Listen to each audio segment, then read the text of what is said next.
இந்த பரிகாரமும் பண்ணல. எத்தனையோ பேரு ஜாதகத்தை தூக்கி நடு தெருவுல வந்து நின்ட்டாங்க. இதெல்லாம் எதுவும் வேணாம். எல்லாமே சிவபெருமான வழிபடுங்க, சிவன் கோயிலுக்கு வந்து பண்ணுங்க. அது போதும். இந்த ஜாதகத்தை தூக்கிட்டு போக்காதீங்க. திருமணம் பண்ணுங்க. 2 பேருக்கு பிடிச்சிருந்தா சிவபெருமான் முன்னாடி அடியாரை கூப்பிட்டு தமிழ் முறைப்படி திருமணம் பண்ணுங்க. அது போதும். ஜாதகத்தை தூக்கி அந்த பரிகாரம் இந்த பரிகாரம் சனிக்கு விளக்கு போறது எதுவும் வேணாம். இதை தூக்கி எந்த புண்ணியமும் கிடையாது. எவனாச்சும் ஒருத்தனை சொல்லுங்க, நான் ஜாதகத்தை தூக்கி இந்த பரிகாரம் பண்ணி நல்லா இருக்கேன்னு எவனும் சொல்ல மாட்டான்.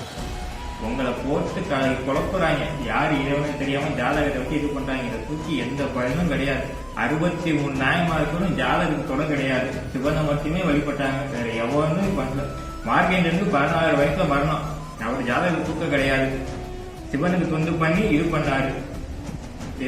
இதால ஒன்றும் முடியாது. சிவத்தை வழிபடாம நீங்க என்ன பண்ணாலும் எந்த நிலையும் ஒரு நாளும் மாறாது.